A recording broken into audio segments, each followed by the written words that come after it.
Un millionnaire a trahi sa bien-aimée avec une jeune femme pour la voir souffrir.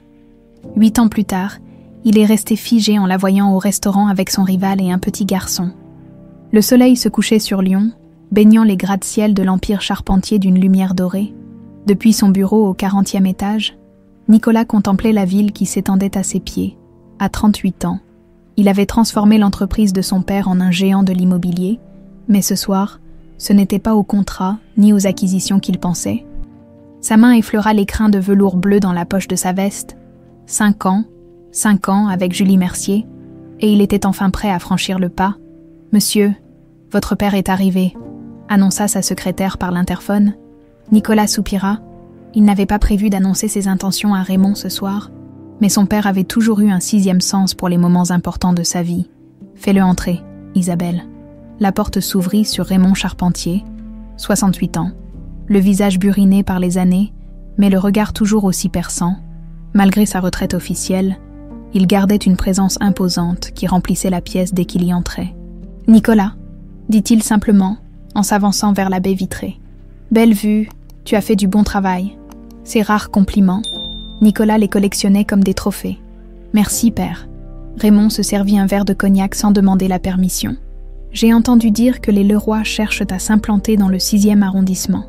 Laisse Thomas Leroy jouer dans le bac à sable. Nous avons des projets plus ambitieux. » Le vieil homme acquiesça, avant de changer brusquement de sujet. « Comment va ta maîtresse d'école ?» Nicolas serra la mâchoire. Julie n'était pas qu'une maîtresse d'école, mais une enseignante dévouée qui transformait la vie d'enfants défavorisés. Mais Raymond avait toujours eu cette façon de réduire les gens à des étiquettes simplistes. « Julie va très bien, en fait, Tu comptes la demander en mariage ?» interrompit Raymond. Ce n'était pas une question. Nicolas fronça les sourcils. « Comment le sais-tu » Raymond désigna la poche de sa veste. « Tu tripotes cette bosse depuis que je suis entré, et mon joaillier m'a appelé, un charpentier qui achète une bague. » « Ça fait parler. » Nicolas soupira. « Impossible d'avoir des secrets dans cette ville. »« Elle te rend heureux ?» demanda Raymond, une rare lueur d'intérêt dans son regard. « Oui, plus que je ne l'aurais imaginé. » Un silence s'installa, tandis que Raymond fixait les lumières de la ville qui s'allumaient progressivement. « Ta mère aussi me rendait heureux. » La mention de sa mère était comme une lame froide. Nicolas avait 7 ans quand elle était partie, les abandonnant tous les deux pour suivre un pianiste italien. 20 mots d'adieu dans une lettre, et puis plus rien. « Julie n'est pas maman », répondit Nicolas, plus sèchement qu'il ne l'aurait voulu. Raymond se tourna vers lui, son visage soudain dur. « Non, elle est pire. Ta mère venait de la haute société. Elle avait au moins ses références. Qu'est-ce qu'elle veut, ta Julie? Une institutrice qui sort avec un des hommes les plus riches de Lyon? Tu crois aux contes de fées? Julie ne s'intéresse pas à mon argent. » Le rire de Raymond résonna dans le bureau. « Bien sûr que si, elle s'y intéresse qu'un tout, mon fils. Certaines sont juste plus patientes, plus stratégiques. » Nicolas sentit la colère monter. « Je ne te permets pas. » « Tu crois qu'elle t'aime? Pour toi? Le vrai toi ?» Raymond s'approcha, posant une main sur l'épaule de son fils. « Tu veux vraiment le savoir ?» Nicolas voulut s'écarter, mais quelque chose dans les yeux de son père le retint. Cette même insécurité qui le rongeait parfois la nuit, quand Julie dormait à ses côtés, méritait-il vraiment ce bonheur? Pouvait-il vraiment être aimé pour lui-même? « Que proposes-tu » demanda-t-il finalement, détestant la faiblesse dans sa voix. Un sourire satisfait apparut sur le visage de Raymond. « Un test, simple, efficace. »« Un test » répéta Nicolas, incrédule. « Si elle t'aime vraiment, elle se battra pour toi. Non. » Raymond but une gorgée de cognac. « Si elle est là pour ton argent, pour ta position, elle disparaîtra à la première épreuve. » Nicolas secoua la tête. « C'est ridicule. Je ne vais pas jouer avec nos sentiments pour satisfaire ta paranoïa. » Paranoïa. Raymond éclata d'un rire sans joie. « Ta mère m'a quitté après 15 ans de mariage, dès que j'ai connu mes premières difficultés financières. Tu veux vivre ça. Tu veux te réveiller un matin et découvrir qu'elle est partie. Qu'elle a peut-être emmené vos enfants ?» Les mots frappèrent Nicolas comme une gifle, ravivant la douleur de l'enfant qu'il avait été, attendant chaque jour que sa mère revienne. « Quel est ton plan ?» demanda-t-il, sa voix à peine audible. Raymond sourit, comprenant qu'il avait gagné. « J'ai déjà tout arrangé. Tu connais Noémie Caron, la mannequin qui a fait la campagne pour notre résidence Les Ormes. Vaguement, elle a 23 ans, c'est ça. Jolie, ambitieuse et discrète quand il le faut. Tu vas commencer à te montrer avec elle. Déjeuner, soirée, rien de scandaleux au début. Juste assez pour que les rumeurs commencent. Nicolas passa une main sur son visage. Et Julie, si elle t'aime, elle te confrontera, elle se battra, et tu sauras. Et si elle ne dit rien, le regard de Raymond se durcit, alors tu auras ta réponse non. Elle attend juste le bon moment pour te passer la corde au cou et s'emparer de ta fortune.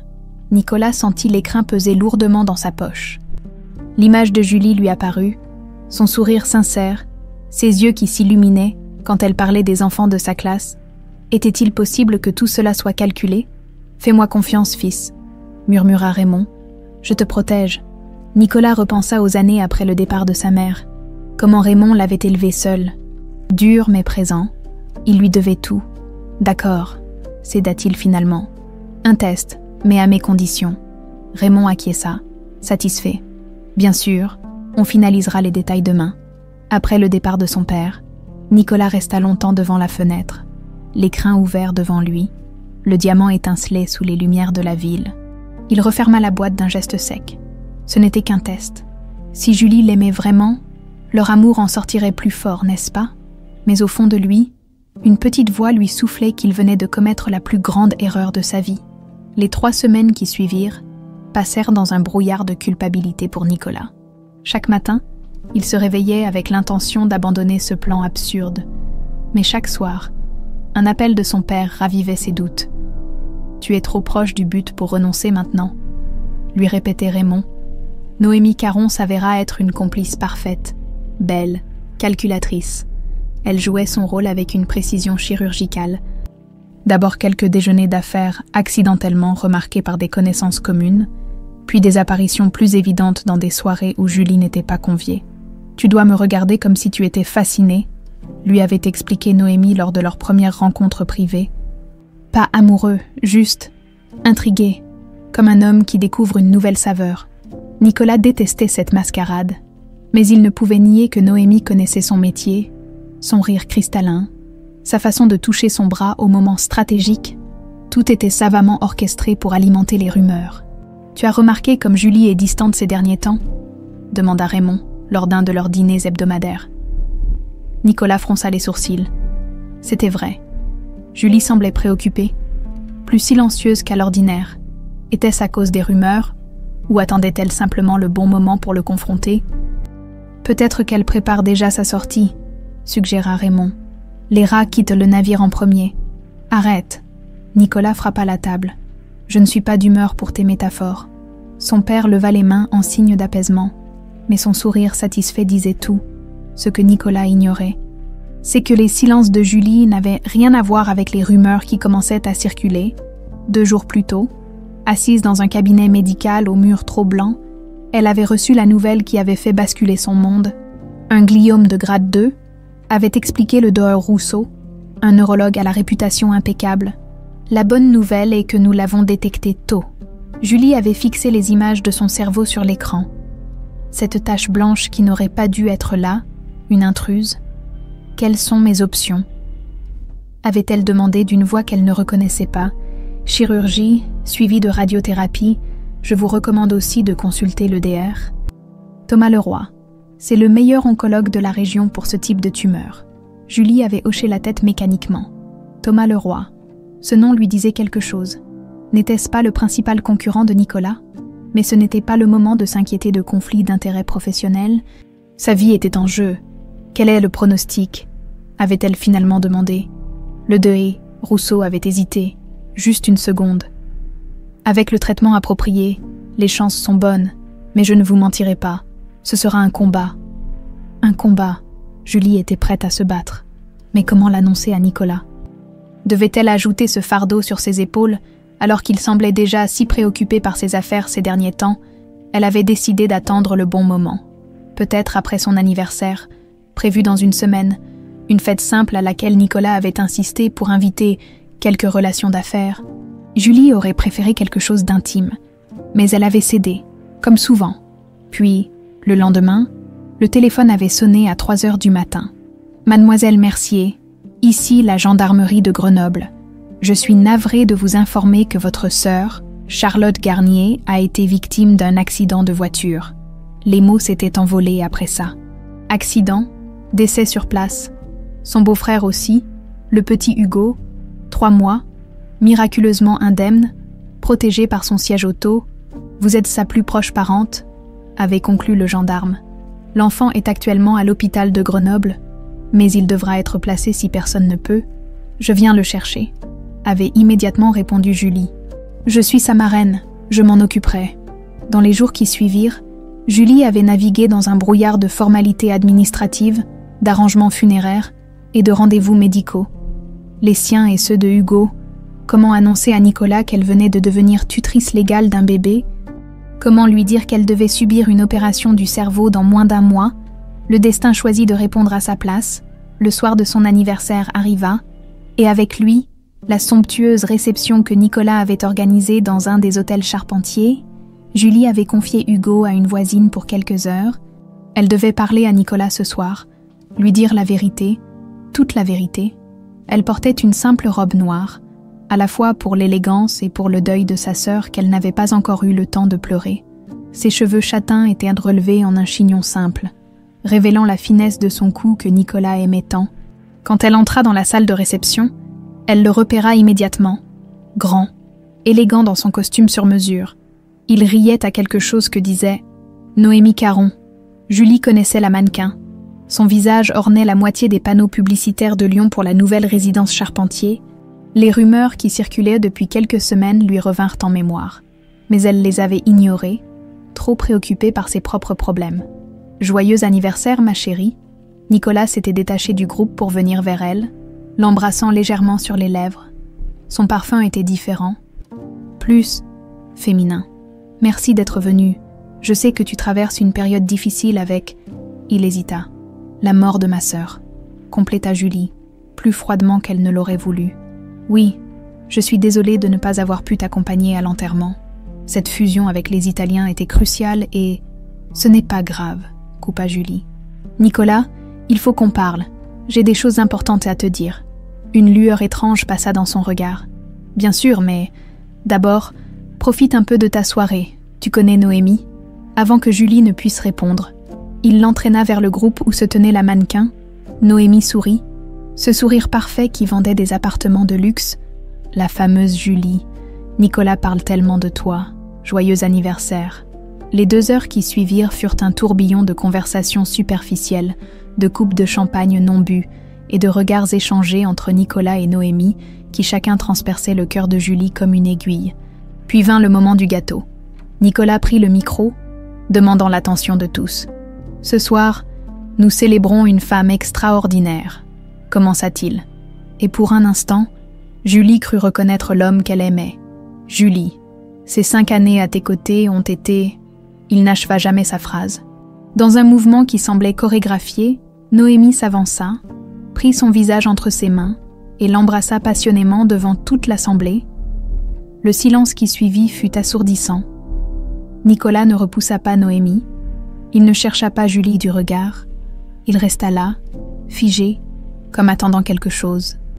Julie sentit son monde s'effondrer pour la 3e fois en 1 semaine, mais contrairement aux 2 précédentes, cette douleur était différente.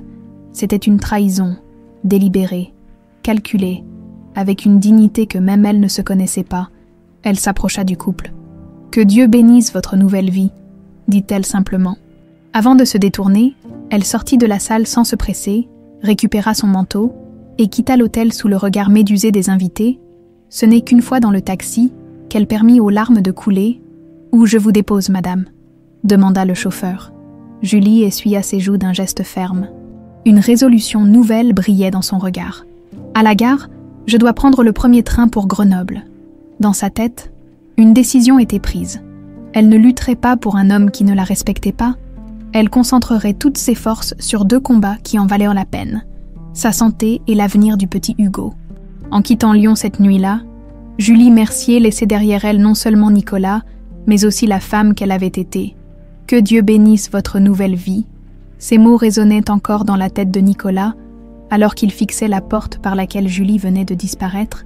Ce n'était pas censé se passer comme ça. Elle aurait dû être furieuse, blessée, demander des explications. Elle aurait dû se battre pour lui. Au lieu de cela, cette sortie digne, presque sereine, ces 7 mots prononcés sans colère, juste avec une infinie tristesse. « Eh bien, » murmura Noémie à son oreille, « on dirait que ton père avait raison. Pas une larme, pas un cri. » Elle abandonne au premier obstacle. Nicolas la repoussa brusquement, ignorant les regards curieux des invités. C'était une erreur. Quoi, le baiser ? Noémie haussa les épaules. C'était plutôt convaincant, non ? Tout ça, répondit-il en balayant la salle du regard. Cette mascarade ridicule. Il sortit son téléphone et composa le numéro de Julie. Messagerie directe. Il réessaya, même résultat. Nicolas. La voix de Raymond le fit se retourner. Son père se tenait là, un verre à la main, observant la scène avec un détachement clinique. « Laisse-la partir. Tu ne comprends pas. » Julie traverse une période difficile. Sa sœur vient de... Sa sœur. Raymond fronça les sourcils. Quelle sœur ? Nicolas réalisa alors à quel point il s'était éloigné de Julie ces dernières semaines, pris dans ce jeu malsain. Charlotte. Elle est morte dans un accident de voiture il y a quelques jours. Une lueur de surprise passa dans les yeux de Raymond. Tu vois, elle te cache des choses importantes. Une vraie partenaire t'aurait impliqué, t'aurait demandé de l'accompagner, ou peut-être qu'elle a essayé, murmura Nicolas, se rappelant les tentatives de Julie pour lui parler ce soir. Père, je dois la retrouver. Raymond posa une main ferme sur son épaule. Tu as ta réponse, fils. Elle n'a pas combattu pour toi. Pas un instant. Nicolas se dégagea. Tu ne la connais pas ? Non, admit Raymond. Mais je connais les femmes, et celle-ci vient de te montrer qui elle est vraiment, à 500 km de là, dans le TGV qui filait vers Grenoble. Julie regardait défiler les lumières nocturnes à travers la vitre. Son téléphone vibrait régulièrement, mais elle l'ignorait. Que pourrait dire Nicolas pour justifier ce qui s'était passé ? Quel mensonge pourrait effacer cette humiliation publique ? Elle ferma les yeux, épuisée. Dans quelques heures, elle retrouverait Hugo, ce petit être innocent qui avait besoin d'elle plus que quiconque. Cette pensée lui donna la force de tenir. À Lyon, les jours passèrent, les appels de Nicolas restèrent sans réponse. Il se présenta à l'école primaire où enseignait Julie, seulement pour apprendre qu'elle avait pris un congé pour raison familiale. Son appartement était vide. Ses voisins ne savaient rien ou feignaient l'ignorance. « Elle a disparu », constata-t-il lors d'un dîner avec son père, 2 semaines après la fête. Complètement. Raymond hocha la tête, satisfait. « C'est mieux ainsi, maintenant, tu peux passer à autre chose. » Nicolas serra son verre si fort qu'il faillit se briser. « Tu ne comprends toujours pas. »« N'est-ce pas ? Je l'aime. »« Tu te crois amoureux » corrigea Raymond. « C'est différent. Ça passera. » Pour apaiser son père, ou peut-être pour combler le vide laissé par Julie, Nicolas continua à se montrer avec Noémie. Les magazines People s'en délectèrent, l'héritier charpentier et la sublime Noémie, le couple de l'année. Pendant ce temps, à Annecy, petite ville au bord du lac à 2 heures de Lyon, Julie commençait une nouvelle vie. Elle avait choisi cette ville pour sa beauté tranquille et sa proximité avec l'hôpital universitaire de Grenoble, où le docteur Thomas Leroy avait accepté de la prendre comme patiente. « Votre cas m'intéresse », lui avait-il expliqué lors de leur première consultation. « Ce type de gliome est rare chez une personne de votre âge. » Julie avait loué un petit appartement avec vue sur le lac, transformant la 2e chambre en nurserie pour Hugo. Le bébé s'adaptait remarquablement bien. Mais les nuits étaient difficiles. Souvent, Julie le berçait en regardant les eaux calmes du lac, se demandant ce que serait sa vie dans 1 an. Serait-elle encore là pour voir ses premiers pas ? Le Deheur, Leroy devint rapidement plus qu'un médecin.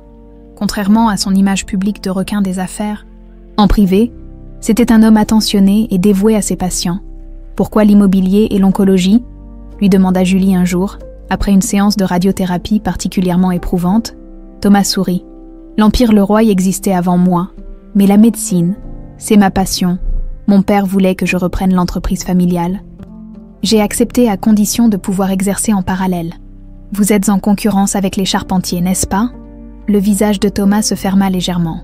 Vous connaissez Nicolas Charpentier. Julie détourna le regard. J'ai entendu parler de lui. Ce n'était pas un mensonge. Pas vraiment. La version d'elle qui avait aimé Nicolas semblait appartenir à une autre vie. La Julie d'aujourd'hui était une combattante, concentrée sur sa survie et celle de Hugo. Les mois passèrent, rythmés par les traitements et les progrès de Hugo, à 6 mois. Il gazouillait joyeusement. À 7, il se retournait tout seul. Chaque petit miracle quotidien donnait à Julie la force de supporter les effets secondaires de plus en plus violents de sa thérapie. Sa chevelure, autrefois abondante, avait presque entièrement disparu. Son corps, jadis svelte et tonique, était maintenant émacié, mais ses yeux, eux, brillaient d'une détermination farouche. « Vous répondez extraordinairement bien au traitement », lui annonça Thomas un matin de printemps, 8 mois après le début de sa thérapie. Le dernier scanner montre une réduction significative de la tumeur. Julie serra les mains du médecin. « Merci pour tout. » Thomas hésita, puis demanda « Avez-vous pensé à contacter votre famille, vos amis, quelqu'un qui pourrait vous aider avec Hugo pendant cette dernière phase du traitement ?»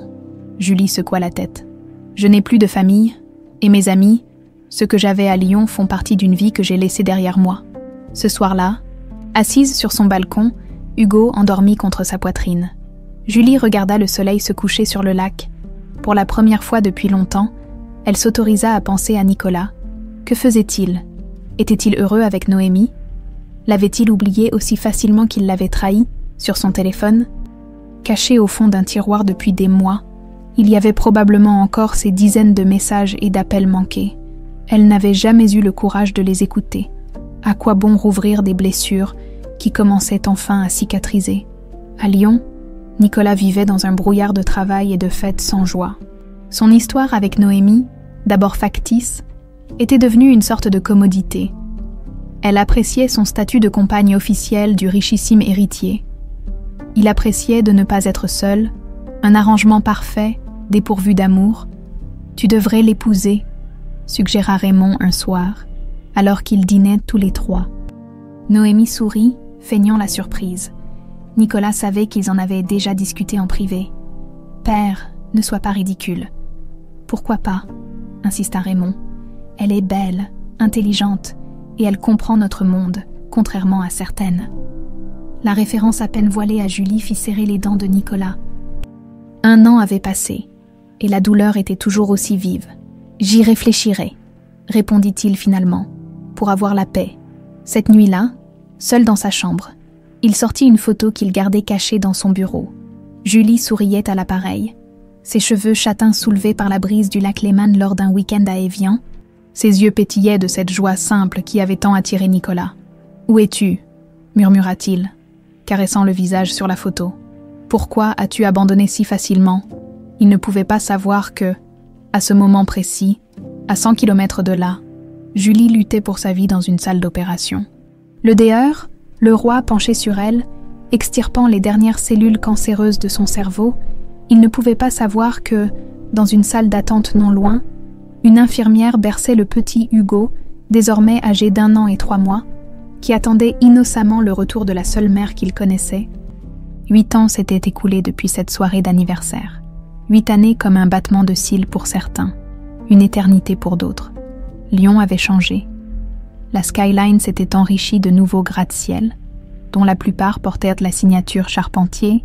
L'Empire avait prospéré sous la direction de Nicolas. Désormais connu comme l'un des entrepreneurs les plus impitoyables d'Europe, Monsieur Charpentier, le conseil d'administration vous attend. Nicolas, 46 ans maintenant, ajusta sa cravate dans le reflet de la vitre. Son visage s'était durci avec les années, des lignes sévères marquant son front et le contour de ses yeux. Ses tempes grisonnantes lui donnaient un air d'autorité que son père aurait approuvé. Raymond Charpentier était mort 3 ans auparavant, emporté par un cancer foudroyant du pancréas. Sur son lit de mort, Nicolas avait espéré une confession. Un remords peut-être pour cette manipulation qui avait détruit son bonheur. Mais Raymond était parti comme il avait vécu, inflexible, convaincu d'avoir toujours raison. « J'arrive dans 5 minutes », répondit Nicolas à son assistante. Seul à nouveau, il ouvrit le tiroir de son bureau et en sortit un article de journal datant de 2 ans. La photo montrait Noémie au bras d'un sénateur d'âge mûr. La bague de fiançailles scintillant ostensiblement, le divorce avait été aussi médiatisé que leur mariage. 5 ans plus tôt, l'héritier trompé avait titré les tabloïds. Nicolas avait découvert la liaison de Noémie avec le sénateur Beaulieu presque par hasard, en rentrant plus tôt d'un voyage d'affaires. Il aurait dû être dévasté. Il s'était senti soulagé. Un mariage sans amour est une prison dorée, avait-il déclaré à la presse. Dans une rare manifestation d'honnêteté, Noémie avait obtenu une généreuse compensation financière en échange de sa discrétion sur leur vie privée, une clause qu'elle avait rapidement violée en vendant son histoire à Paris Match. Comment le grand Nicolas Charpentier était émotionnellement absent, obsédé par le fantôme d'une ancienne maîtresse. Ce n'était pas faux. Malgré les années, malgré ses efforts pour l'oublier, Julie hantait toujours ses pensées. Il avait engagé des détectives, parcouru la France, suivi chaque piste, en vain. Elle s'était évaporée comme si elle n'avait jamais existé. Nicolas regarda l'heure, le conseil attendrait, il était le PDG après tout. Attrapant sa veste, il quitta son bureau et traversa l'open space où une 50aine d'employés baissèrent instinctivement la tête à son passage. Le respect mêlé de crainte qu'il inspirait aurait flatté Raymond. À 200 km de là, dans une élégante maison au bord du lac d'Annecy, Julie Mercier, 38 ans, préparait le petit déjeuner. « Hugo, tu vas être en retard à l'école. » Un garçon de 8 ans dévala l'escalier, cartable sur le dos, cheveux en bataille. « J'arrive, maman. » Julie sourit à ce mot. Légalement, elle était la tutrice de Hugo. Mais dans leur cœur, elle était devenue sa mère. C'était un arrangement qu'ils avaient adopté naturellement au fil des ans, sans jamais oublier Charlotte et son mari, dont les photos ornèrent le salon. « Pain au chocolat ou croissant ?» demanda Julie en désignant le sachet de la boulangerie. « Les deux », tenta Hugo avec un sourire malicieux qui lui rappelait parfois tellement sa sœur. « Bien essayé, un seul. Tu as piscine ce matin. » Hugo opta pour le pain au chocolat, qu'il dévora en quelques bouchées, avant d'avaler son jus d'orange. « Le Deur Thomas vient dîner ce soir ?» demanda-t-il en essuyant sa bouche. Julie hocha la tête. « Oui. Après ton cours de piano, il apporte le dessert. Le Deur. » Thomas Leroy était devenu bien plus qu'un médecin pour eux. Après la guérison complète de Julie, 5 ans auparavant, il était resté présent dans leur vie, un ami fidèle, un oncle adoptif pour Hugo. La rumeur courait à Annecy qu'ils étaient un couple. Julie ne démentait pas, cette ambiguïté les protégeait tous les deux. Thomas avait ses propres raisons d'entretenir ces spéculations. À 50 ans, héritier du groupe Leroy et célibataire endurci, il appréciait que son entourage le croie enfin casé. Leur relation était plus complexe, plus profonde qu'un simple arrangement, un respect mutuel, une tendresse réelle, mais pas cet amour dévorant que Julie avait connu autrefois.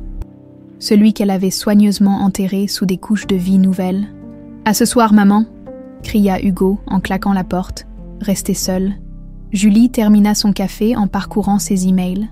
Le centre culturel où elle donnait des cours d'art plastique aux enfants défavorisés lui proposait d'augmenter ses heures. Une bonne nouvelle. Depuis sa guérison, elle s'était reconstruite professionnellement, troquant l'enseignement traditionnel contre des activités plus créatives. Son téléphone vibra. Un message de Thomas. Réservation à la Promesse confirmée pour dimanche. Surprise pour ton anniversaire. Julie sourit. Son anniversaire ? 40 ans. Une date qu'elle n'était pas sûre d'atteindre il y a quelques années. Aujourd'hui, c'était un cadeau. Chaque jour une bénédiction. La Promesse était le nouveau restaurant branché de Lyon, ouvert par un chef étoilé. Thomas avait insisté pour l'y emmener. Malgré ses réticences à retourner dans cette ville qu'elle avait fuie, après 8 ans, les fantômes doivent être exorcisés, avait-il argumenté. Et ce restaurant vaut vraiment le détour. Julie avait cédé, Lyon était une grande ville, les chances d'y croiser Nicolas étaient infimes. Et même si cela arrivait, que pourrait-il se passer ? Ils étaient désormais des étrangers l'un pour l'autre. À Lyon, Nicolas quitta la tour Charpentier après une réunion houleuse. Le conseil voulait raser un quartier historique pour construire un complexe commercial.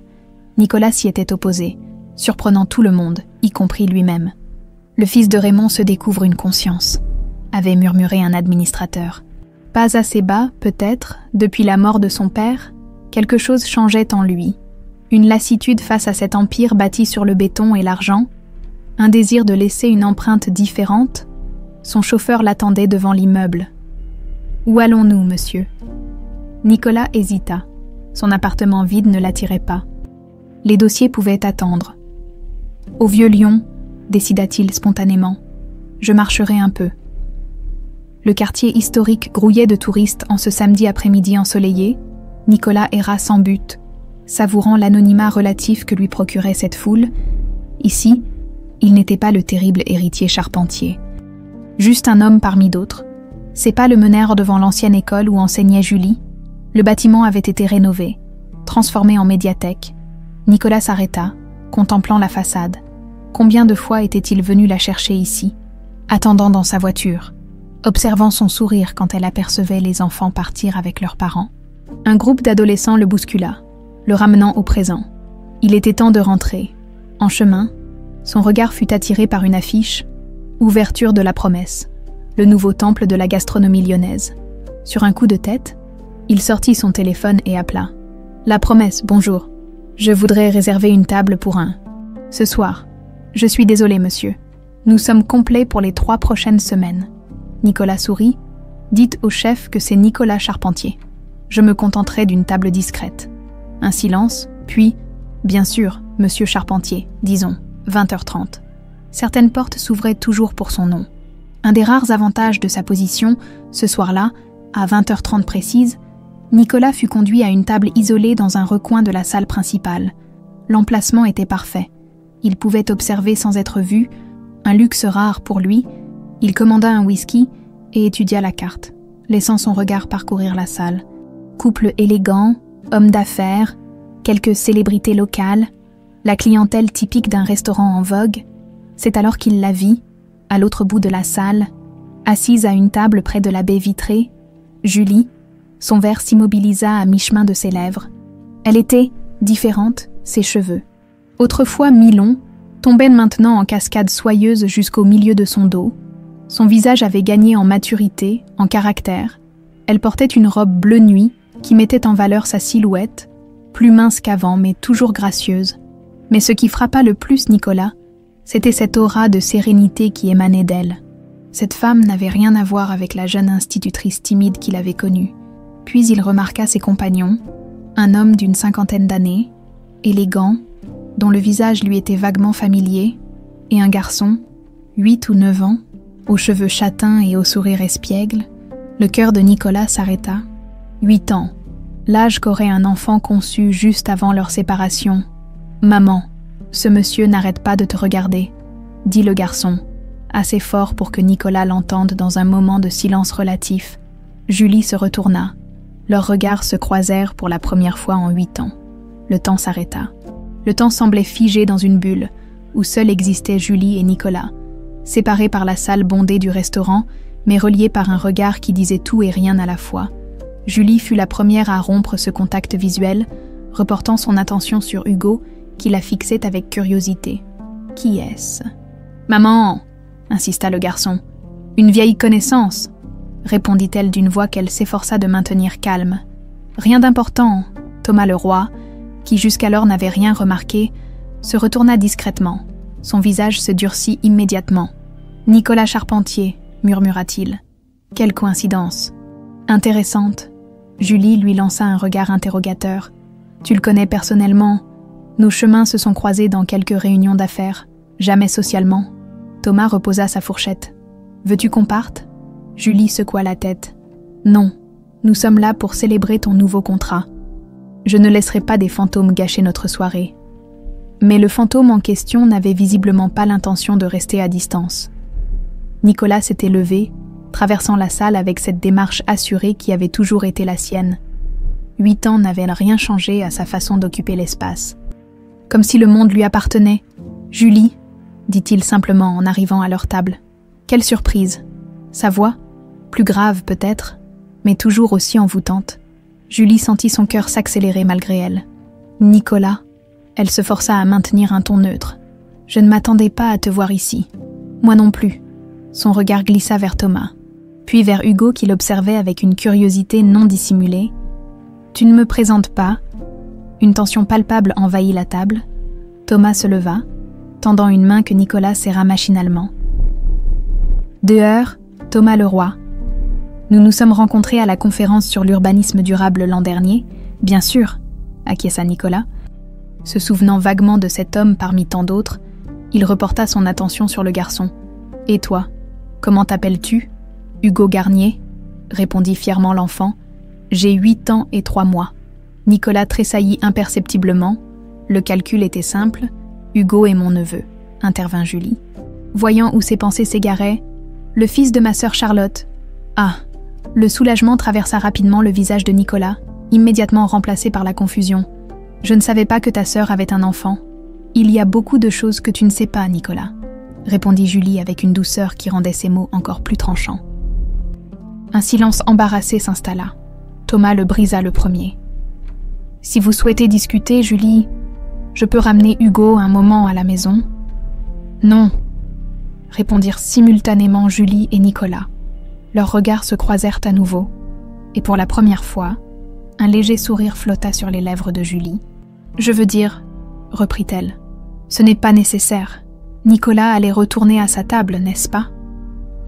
Nicolas hésita.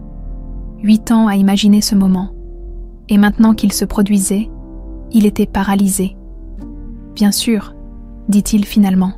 « Je ne voulais pas vous déranger, c'était juste une surprise de te voir. » Il sortit une carte de visite et la posa sur la table. « Si jamais tu voulais prendre un café pour parler du bon vieux temps. » Julie regarda la carte sans la toucher. « Le bon vieux temps », répéta-t-elle avec une ironie à peine voilée.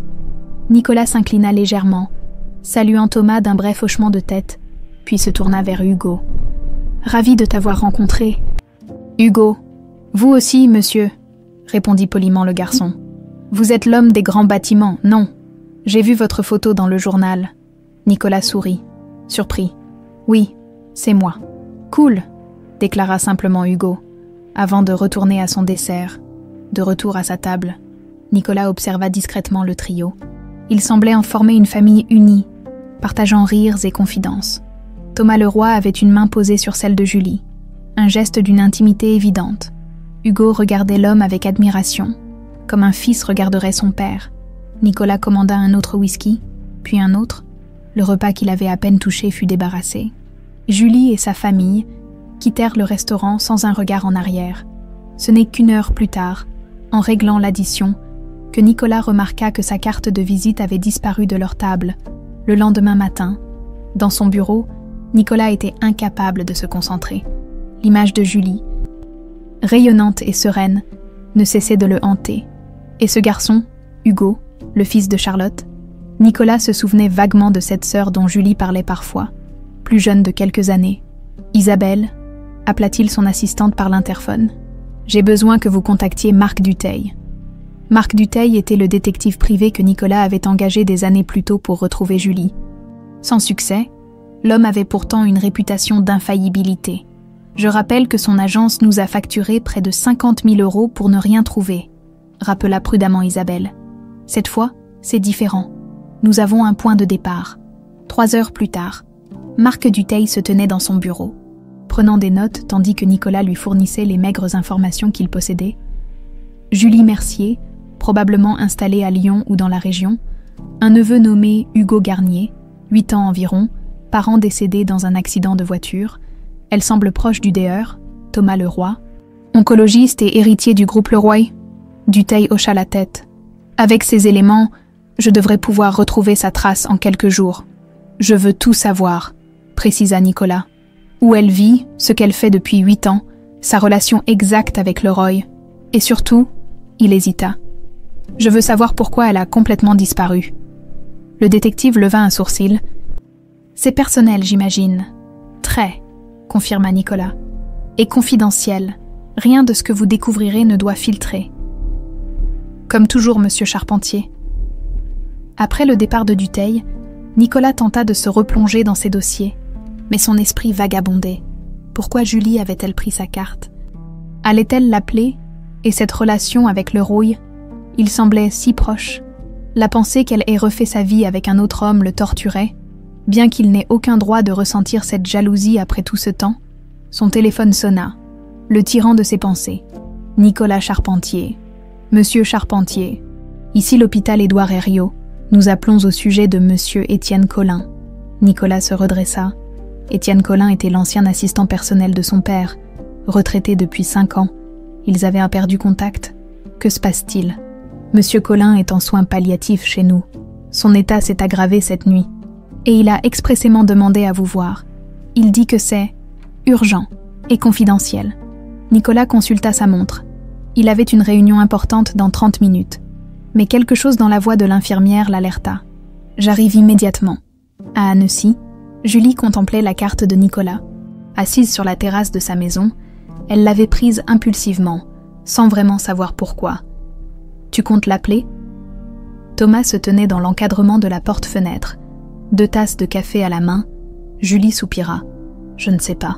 Probablement pas. » Thomas s'assit face à elle, lui tendant une tasse. Lui. « Tu sais que je respecterai ta décision, quelle qu'elle soit. » « Je sais. » Elle lui sourit avec reconnaissance. « Tu as toujours été là pour moi, Thomas, pour nous. » Il y eut un silence confortable entre eux. Le genre de silence qui n'existe qu'entre 2 personnes qui se connaissent profondément.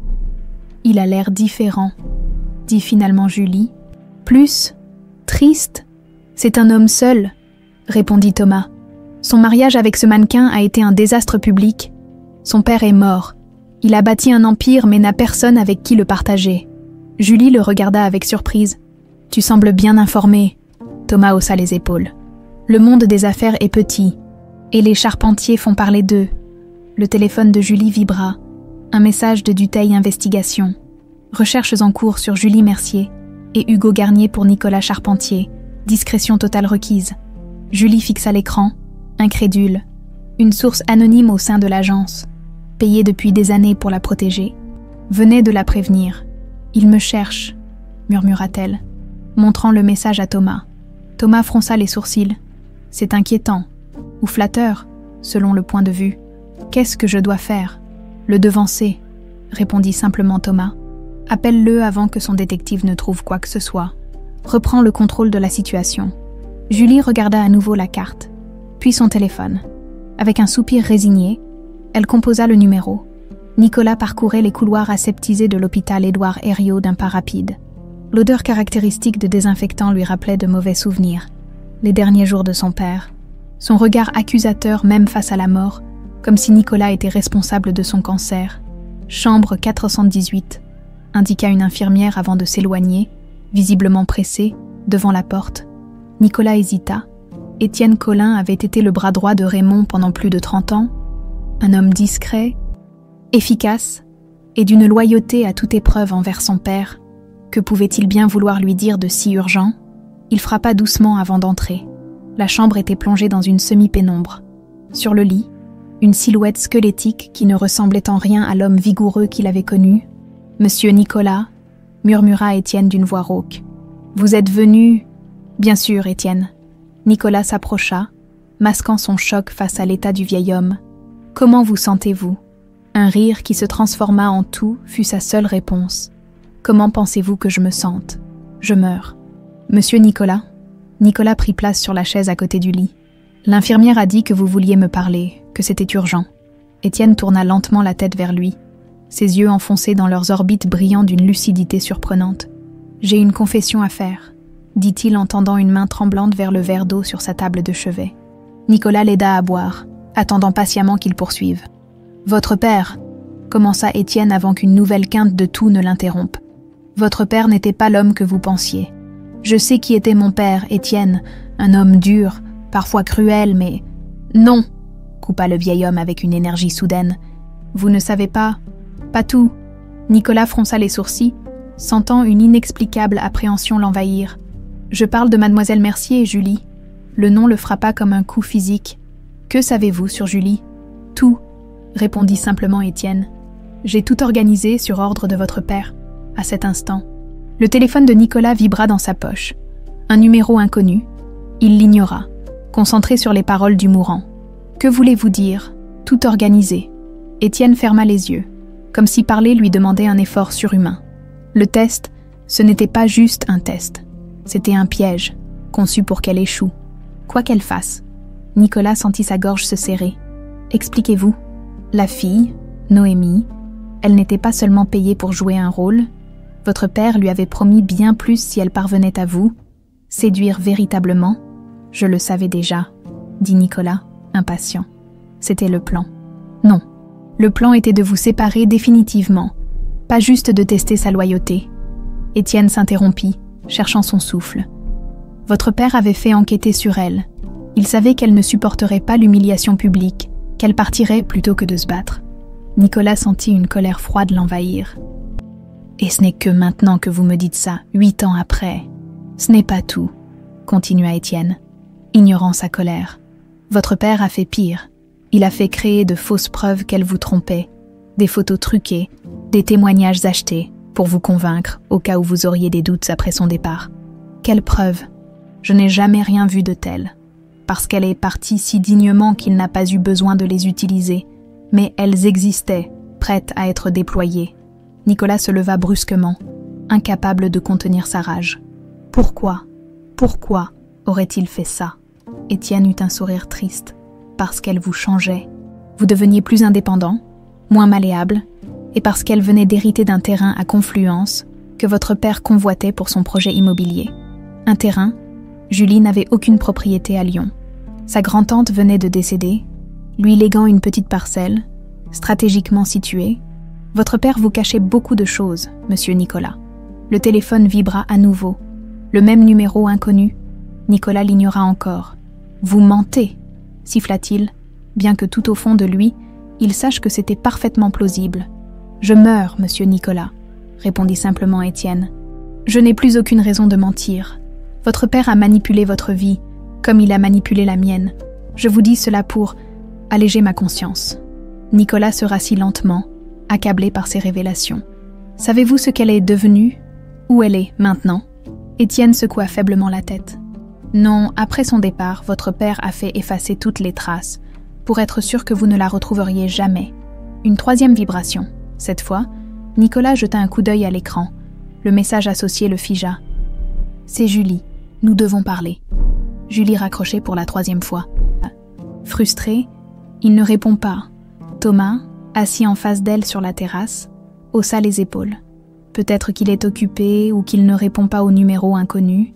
Ou peut-être qu'il regrette déjà de m'avoir laissé sa carte, suggéra Julie, tentant de dissimuler sa déception. Tu peux lui envoyer un message, proposa Thomas. C'est moins intrusif. Julie hocha la tête et tapota rapidement sur son téléphone. Voilà, c'est fait. Maintenant, on attend. Thomas l'observa avec attention. Tu es sûr de vouloir remuer tout ça? Ça fait 8 ans, Julie. Vous avez chacun construit votre vie. Il a engagé un détective, lui rappela-t-elle. Je préfère contrôler la situation plutôt que de le laisser découvrir des bribes d'informations qui pourraient être mal interprétées. Comme ton cancer. Elle acquiesça. Comme mon cancer, ou ma relation avec toi. Notre relation, corrigea doucement Thomas, est ce qu'elle est.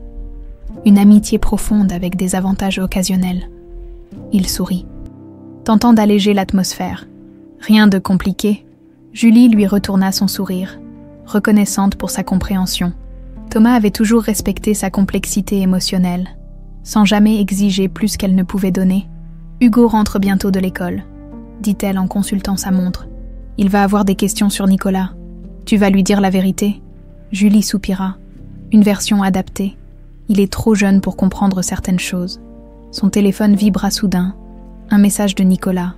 Hôpital Édouard Herriot, 16h, cafétéria, seul à seul. Il veut me voir, murmura-t-elle. Aujourd'hui, Thomas fronça les sourcils. Un hôpital, c'est un lieu étrange pour des retrouvailles. Il doit avoir ses raisons. Julie vérifia l'heure.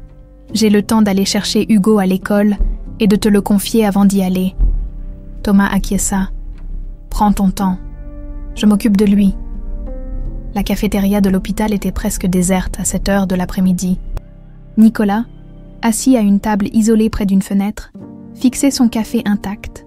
Les révélations d'Étienne Collin tournaient en boucle dans son esprit, amplifiant sa culpabilité, sa colère contre son père, et son désir désespéré de comprendre ce qui s'était réellement passé, il l'aperçut dès qu'elle franchit les portes. Elle portait un simple jean et un chemisier blanc, ses cheveux attachés en queue de cheval. une tenue décontractée qui contrastait avec l'élégance de la veille au restaurant. Pourtant, elle irradiait toujours cette même assurance tranquille qui l'avait frappé. Nicolas se leva à son approche. Devait-il lui serrer la main, l'embrasser sur la joue? 8 ans auparavant, il n'aurait pas hésité à la prendre dans ses bras. Aujourd'hui, un gouffre invisible les séparait. « Merci d'être venu », dit-il simplement. Julie prit place face à lui. « Ton message semblait urgent, et dans un hôpital. Je viens de voir Étienne Colline, l'assistant de mon père. Il est en phase terminale. Je suis désolée, répondit-elle machinalement, bien qu'elle n'ait aucune idée de qui était cet homme. Il m'a fait des révélations troublantes sur mon père, sur ce qui s'est passé entre nous. Julie se raidit imperceptiblement. Nicolas, le passé était le passé. J'ai tourné la page il y a longtemps. Pas moi, admit-il avec une franchise désarmante. 8 ans, et pas un jour sans me demander pourquoi tu étais parti ainsi, sans te battre. Un serveur s'approcha. Julie commanda un thé, gagnant quelques secondes pour rassembler ses pensées. « Me battre », répéta-t-elle finalement. Une pointe d'amertume dans la voix. Pour un homme qui m'humiliait publiquement en embrassant une autre femme lors de ma propre fête d'anniversaire. Nicolas grimaça. C'était un test stupide, l'idée de mon père, pour voir si tu m'aimais vraiment ou si tu étais intéressé par mon argent. Un test. Julie secoua la tête. Incrédule. Tu as transformé notre amour en test. J'étais faible, influençable. Mon père m'avait convaincu que... Il s'interrompit. Peu importe. Rien ne peut justifier ce que j'ai fait. Le serveur revint avec le thé de Julie. Elle le remercia d'un sourire poli avant de reporter son attention sur Nicolas. Pourquoi maintenant, Nicolas?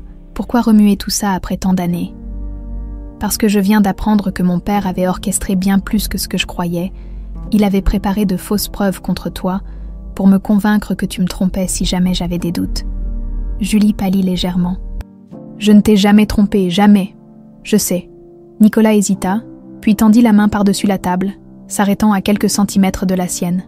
Étienne m'a aussi parlé d'un terrain, à Confluence, que tu aurais hérité de ta grand-tante. Julie fronça les sourcils, confuse. Ma grand-tante Élise. Oui, elle m'avait légué une vieille bicoque au bord de la Saône, mais c'était quelques semaines avant notre rupture. Comment es-tu au courant? Apparemment, mon père convoitait ce terrain pour un projet immobilier. C'était une raison de plus pour lui de vouloir t'écarter. Un silence s'installa entre eux. Lourd de non-dits et de questions sans réponse. Qu'est-il arrivé à ce terrain? Demanda finalement Nicolas. Julie haussa les épaules. Je l'ai vendu, quelques mois après mon départ. J'avais besoin d'argent pour... Elle s'interrompit brusquement. Pourquoi? Elle prit une profonde inspiration. Pour mes traitements? Nicolas la dévisagea perplexe. Quel traitement? C'était le moment de vérité. Julie se redressa légèrement, soutenant son regard. J'avais un cancer, Nicolas. Un gliome cérébral, diagnostiqué quelques jours avant cette fameuse fête d'anniversaire, et j'avais également appris que ma sœur Charlotte et son mari venaient de mourir dans un accident. Me laissant la garde de leur bébé de 3 mois, Hugo, Nicolas sentit le sol se dérober sous ses pieds. Un cancer, un bébé, et tu ne m'as rien dit? J'allais tout te dire ce soir-là, répondit doucement Julie. C'est pour ça que je voulais te parler avant la fête, mais tu étais trop occupée à mettre en scène ton petit test avec Noémie. Le poids de cette révélation s'abattit sur Nicolas comme une chape de plomb. Pendant qu'il jouait à des jeux cruels, elle affrontait seule un diagnostic potentiellement mortel et la responsabilité soudaine d'un nourrisson. « Je suis tellement désolée », murmura-t-il, les mots semblant ridiculement inadéquats face à l'ampleur de sa faute. Julie but une gorgée de thé, le regard perdu au loin. « C'était il y a longtemps, Nicolas. J'ai survécu, j'ai élevé Hugo, j'ai construit une nouvelle vie. Avec Thomas Leroy, ce n'était pas une question. Mais Julie y répondit néanmoins. Thomas a été mon médecin d'abord, puis un ami, un soutien inestimable pendant les moments les plus sombres. » Elle marqua une pause. « Mais notre relation n'est pas ce que tu imagines. » Nicolas voulait en demander plus, comprendre la nature exacte de ce lien, mais une partie de lui craignait la réponse. « Et Hugo, il sait que tu n'es pas sa mère biologique. » Julie secoua la tête. « Pas encore. Je lui parle de Charlotte, bien sûr. Il sait qu'elle était ma sœur, qu'elle est morte dans un accident, mais pour lui, je suis maman. C'est ainsi depuis qu'il est ce bébé. » Nicolas l'observa attentivement, frappé par sa force tranquille, par la femme extraordinaire qu'elle était devenue. Ou peut-être avait-elle toujours été ainsi, et il avait été trop aveugle pour le voir. « Je voudrais te revoir », dit-il spontanément. « Apprendre à connaître Hugo, si tu le permets. » Julie le regarda longuement, pesant ses mots. « Pourquoi, Nicolas? Pour apaiser ta culpabilité, pour satisfaire ta curiosité, ou est-ce que tu cherches vraiment à reconstruire quelque chose ?» Avant qu'il ne puisse répondre. Son téléphone sonna. Marc Dutheil, le détective. « Je dois prendre cet appel », s'excusa-t-il. Julie se leva. « Je dois y aller de toute façon. Hugo m'attend. »« Attends. » Nicolas se leva à son tour, ignorant son téléphone qui continuait de sonner. « Pouvons-nous nous revoir, s'il te plaît ?» Julie hésita. Puis sortit un stylo de son sac. Elle griffonna quelque chose sur une serviette en papier. « Mon adresse à Annecy, samedi, 15h. Hugo sera là, si tu veux vraiment nous connaître, commence par lui. » Sur ces mots, elle tourna les talons et s'éloigna, laissant Nicolas avec une serviette en papier dans une main et son téléphone qui sonnait dans l'autre. Le samedi arriva avec une lenteur exaspérante pour Nicolas. Il avait annulé tous ses rendez-vous, repoussé toutes les décisions importantes, incapable de se concentrer sur quoi que ce soit d'autre que sa rencontre imminente avec Julie et Hugo. La route vers Annecy lui parut interminable.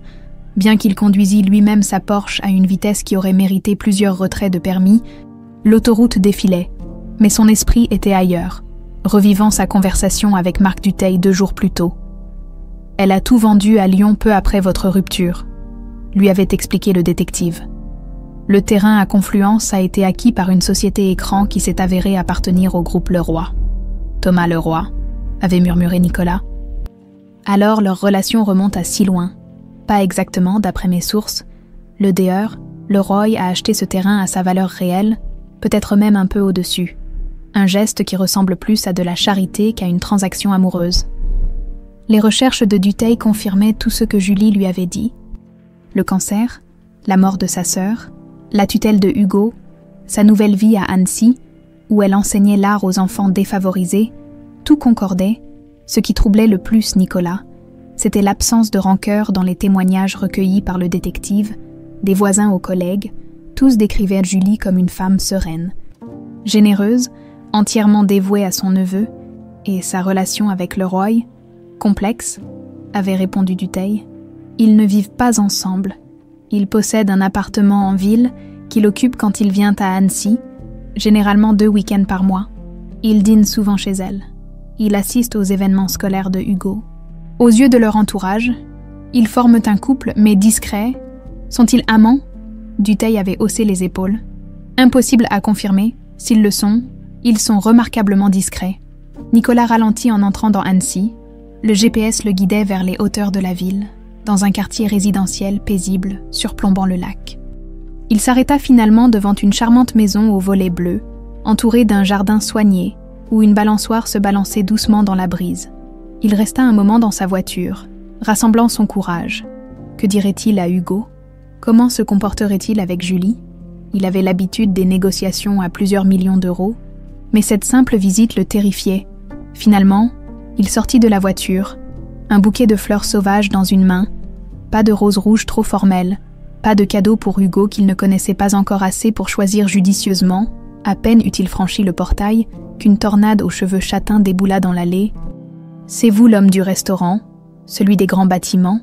s'exclama Hugo, l'observant avec une curiosité non dissimulée. « Votre voiture est super cool. » Nicolas ne put s'empêcher de sourire. « Merci, tu dois être Hugo. »« Exact.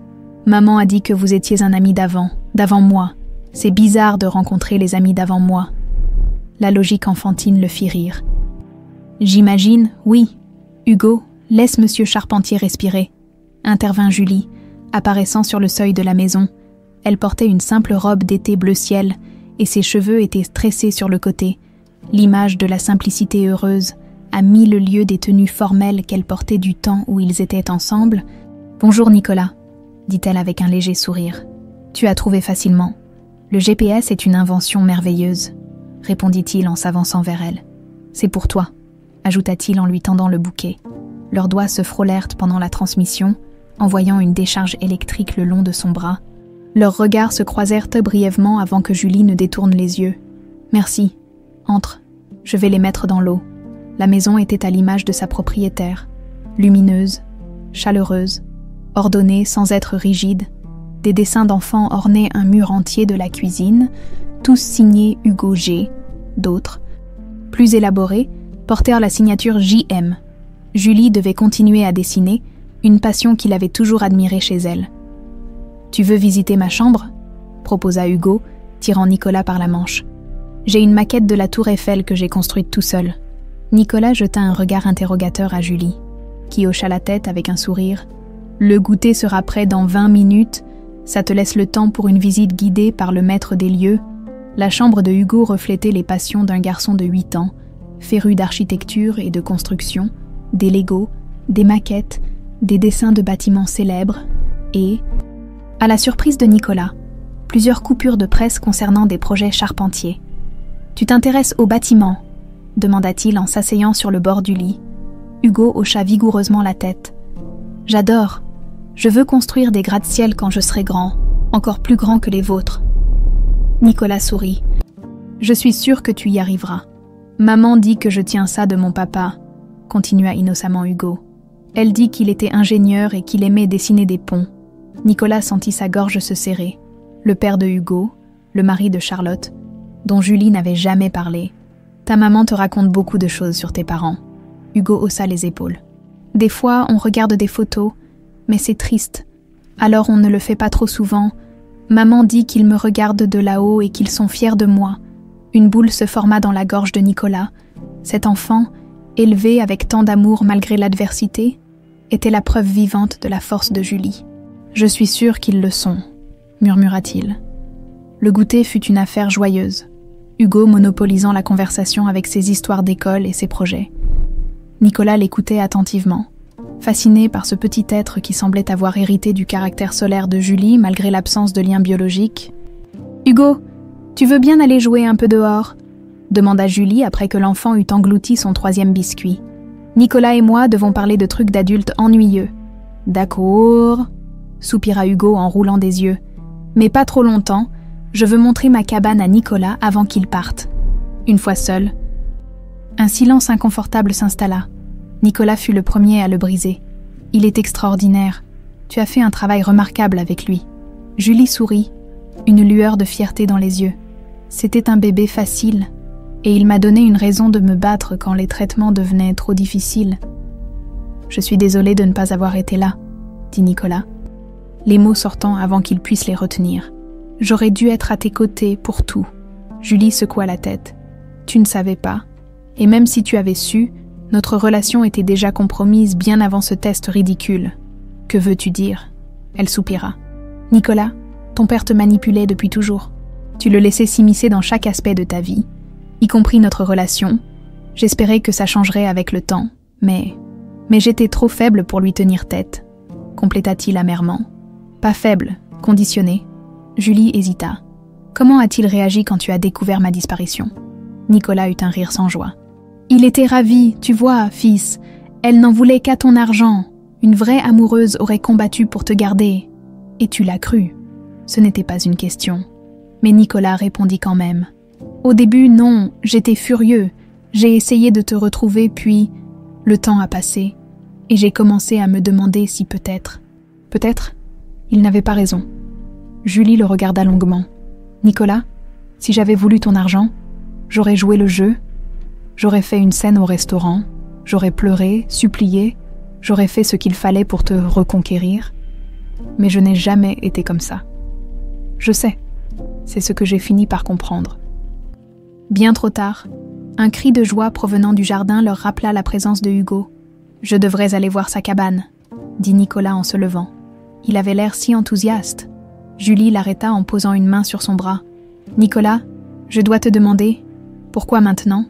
Pourquoi revenir dans nos vies après tout ce temps ?» Il aurait pu mentir, inventer une excuse.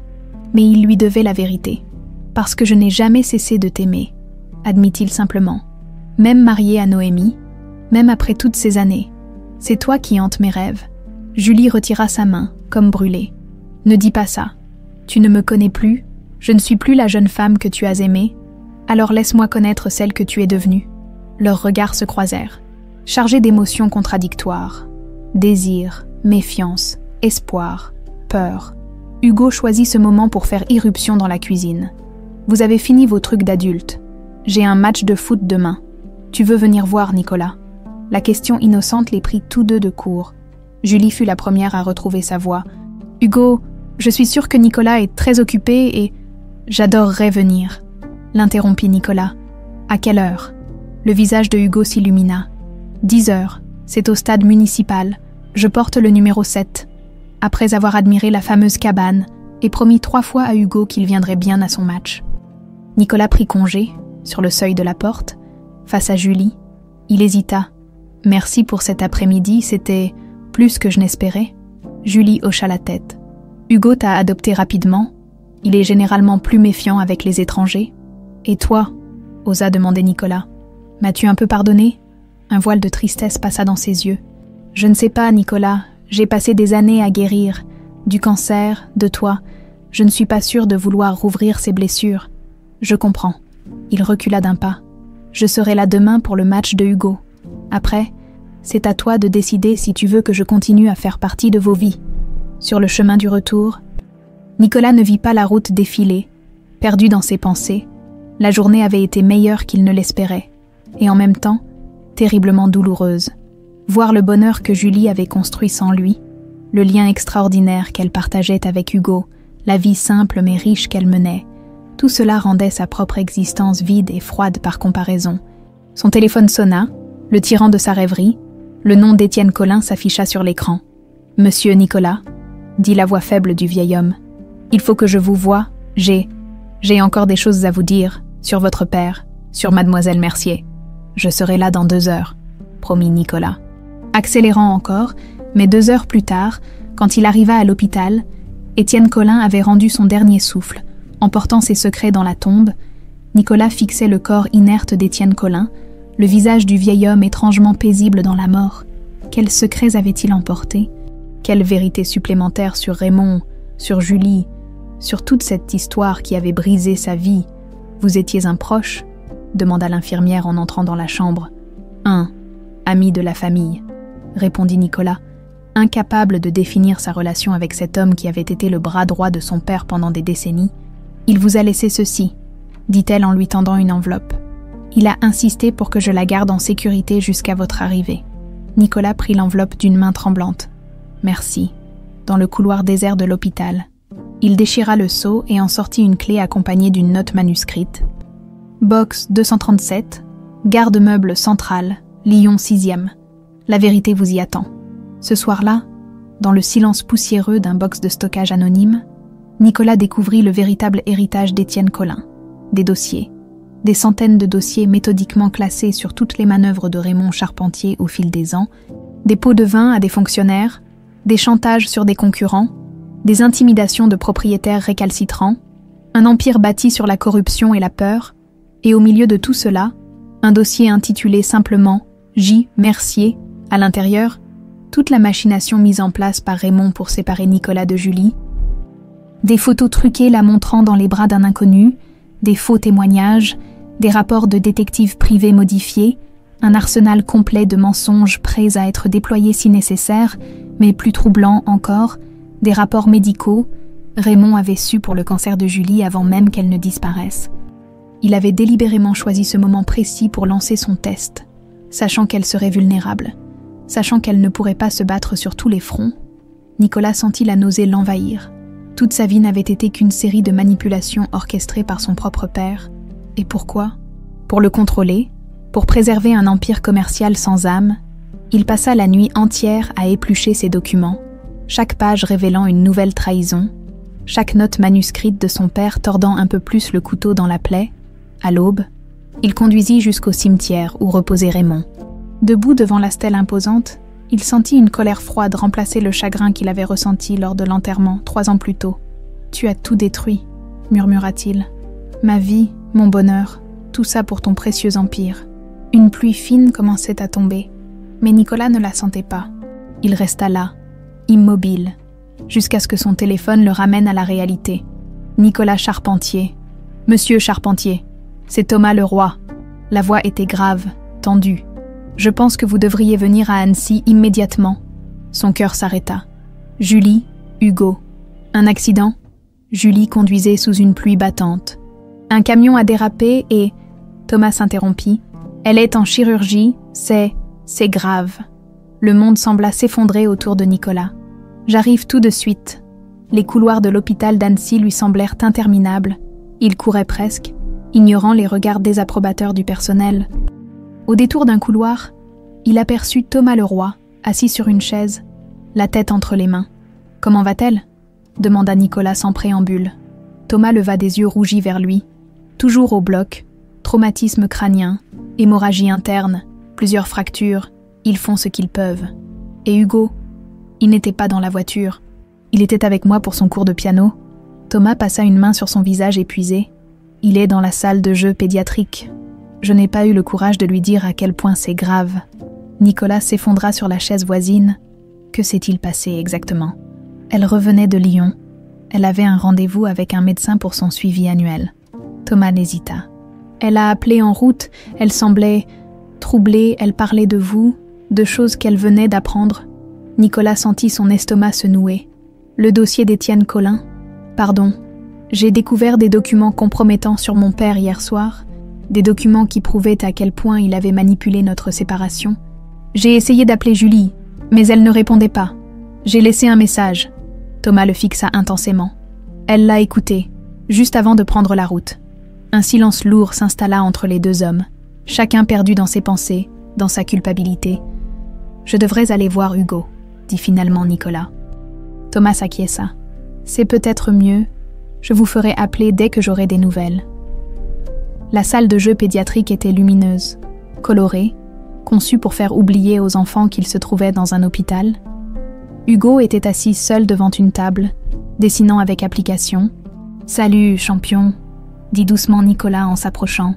Hugo leva la tête, son visage s'illuminant un bref instant, avant de se rembrunir. « Tu es venu voir maman, elle va mieux. » Nicolas s'assit face à lui. « Les médecins s'occupent très bien d'elle. Elle est forte, tu sais. Comme quand elle avait la maladie dans sa tête. » Nicolas cligna des yeux.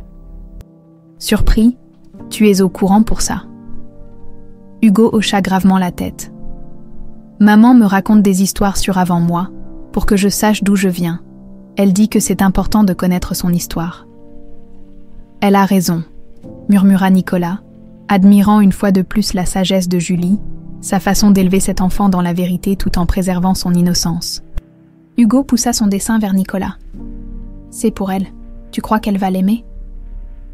Le dessin représentait 3 personnages tenant par la main devant une maison, une femme aux longs cheveux, un petit garçon et un homme grand en costume. « Maman, moi et toi », expliqua simplement Hugo. Nicolas sentit sa gorge se serrer. « Je suis sûr qu'elle va l'adorer. » Pendant les heures qui suivirent, Nicolas et Hugo restèrent ensemble, dessinant, parlant, construisant une tour avec des blocs de bois. Nicolas découvrait cet enfant extraordinaire, ce petit être qui aurait pu, qui aurait dû, faire partie de sa vie depuis le début. « Tu connaissais maman avant ma naissance ?» demanda Hugo alors qu'ils complétaient leur tour. « Oui, nous étions très proches. Pourquoi tu n'es plus venu la voir après ?» La question innocente frappa Nicolas en plein cœur. Comment expliquer à un enfant de 8 ans la complexité des relations adultes ? Les manipulations, les trahisons. « J'ai fait une énorme bêtise », répondit-il finalement. « J'ai blessé ta maman sans le vouloir. Et ensuite, je ne savais pas où elle était. » Hugo considéra cette réponse avec sérieux. « Mais maintenant tu sais, et tu es revenu pour t'excuser. » « Exactement. Maman dit toujours que quand on fait une bêtise, il faut s'excuser et essayer de réparer, mais parfois, réparer prend du temps. » La sagesse enfantine de Hugo était désarmante. « Ta maman est très intelligente. Monsieur Charpentier. » Thomas apparut à l'entrée de la salle. Son expression était indéchiffrable. Nicolas se leva d'un bond. « Des nouvelles. Elle est sortie du bloc. » C'est stable, mais critique. Elle est dans le coma. Le monde sembla vaciller sous les pieds de Nicolas. Est-ce qu'elle va ? Les médecins ne peuvent pas se prononcer pour l'instant. Les 48 prochaines heures seront déterminantes. Hugo s'était approché, ses grands yeux inquiets passant de l'un à l'autre. « Qu'est-ce qui se passe ? Maman va bien ?» Thomas s'agenouilla pour être à sa hauteur. « Ta maman dort très profondément pour que son corps puisse guérir. Les médecins veillent sur elle. Mais tu ne pourras pas la voir tout de suite. Pourquoi je serai sage, promis. Je sais, bonhomme, mais elle a besoin de beaucoup de repos et de soins spéciaux. Les yeux de Hugo se remplirent de larmes. Mais si elle dort, qui va me raconter une histoire ce soir? Qui va vérifier qu'il n'y a pas de monstre sous mon lit? Nicolas sentit son cœur se briser. Sans réfléchir, il s'agenouilla à côté de Thomas. « Je peux le faire si tu veux, jusqu'à ce que ta maman se réveille. » Thomas lui jeta un regard surpris. Mais Hugo s'illumina. « Vraiment, tu connais des histoires de pirates. Ce sont mes préférés. J'en connais plein, » affirma Nicolas, bien qu'il n'en ait jamais raconté de sa vie, plus tard, alors que Hugo s'était finalement endormi dans une chambre que l'hôpital avait mise à leur disposition. Nicolas et Thomas se retrouvèrent dans le couloir. « Vous n'êtes pas obligés de rester, » dit Thomas. « Je peux m'occuper de lui. J'ai fait une promesse, » répondit simplement Nicolas. « Et j'ai déjà brisé trop de promesses dans ma vie. » Thomas l'étudia un moment avant d'acquiescer. « Vous l'aimez toujours. » Ce n'était pas une question. Mais Nicolas répondit néanmoins. « Je n'ai jamais cessé. » Un silence s'installa, ni confortable, ni hostile. Juste deux hommes partageant une préoccupation commune. « Vous et elle, » commença maladroitement Nicolas. « Vous êtes amis, » compléta Thomas. « Proches, certes, intimes parfois, mais Julie n'a jamais pu vous oublier complètement. J'ai appris à vivre avec ça. » Cette révélation surprit Nicolas. « Je pensais que vous étiez ensemble, un couple. » Thomas eut un sourire triste. La vie est rarement aussi simple. Dans la chambre de soins intensifs, Julie gisait immobile, reliée à une multitude de machines dont les bips réguliers étaient le seul signe qu'elle luttait toujours. Nicolas et Thomas se relayaient à son chevet, parlant doucement, tenant sa main, lui racontant les progrès de Hugo, ses questions, ses dessins. Les jours passèrent, puis les semaines. L'état de Julie se stabilisa, mais elle ne se réveillait pas. Nicolas s'installa à Annecy, louant un appartement près de l'hôpital. Hugo commença à passer du temps chez lui, quand Thomas devait s'absenter pour son travail. Une routine étrange s'établit entre ces trois hommes, unis par leur amour pour la même femme. Chaque soir, Nicolas racontait une histoire de pirate à Hugo. Chaque matin, ils dessinaient ensemble pour Julie, et chaque après-midi, ils lui rendaient visite, lui parlant, lui lisant des livres, espérant un signe, un mois après l'accident. Alors que Nicolas venait de terminer la lecture d'un poème que Julie aimait particulièrement, il crut voir ses paupières frémir. « Julie, » murmura-t-il, prenant sa main. « Tu m'entends » Il n'y eut plus de mouvement, mais alors qu'il allait abandonner, il sentit une légère pression sur ses doigts, faible, presque imperceptible, mais bien réelle. « Elle a serré ma main », dit-il à l'infirmière qui venait d'entrer. « Elle m'a entendu. Pour la première fois depuis l'accident, l'espoir renaquit. Julie était toujours là, quelque part entre deux mondes, luttant pour revenir vers eux. Le printemps avait cédé sa place à l'été, les jours s'allongeaient, le soleil réchauffait les eaux du lac d'Annecy, et les touristes affluaient dans la petite ville savoyarde. Mais pour Nicolas, Thomas et Hugo, le temps semblait suspendu. Rythmés uniquement par leurs visites quotidiennes à l'hôpital, 2 mois s'étaient écoulés depuis l'accident, et bien que l'état de Julie se soit stabilisé, elle demeurait prisonnière de son sommeil profond. Les médecins parlaient maintenant d'état végétatif persistant, leur visage exprimant une compassion qui masquait mal leur pessimisme grandissant. Il y a eu des signes encourageants, insistait le Dr Moreau, neurologue en chef, les réactions pupillaires, quelques mouvements réflexes, la pression des doigts que vous avez mentionnée, mais il faut rester réaliste quant aux chances de récupération complète.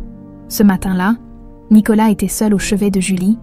Thomas avait emmené Hugo à Paris pour le week-end, une tentative de lui offrir une parenthèse de normalité dans cette période d'attente interminable. « Bonjour Julie », dit-il doucement, en prenant place sur la chaise à côté du lit. « Il fait un temps magnifique aujourd'hui, le genre de journée où tu m'aurais traîné au bord du lac pour un pique-nique. » Il parlait à Julie chaque jour, lui racontant les progrès de Hugo à l'école, les dernières nouvelles, des anecdotes de leur passé commun.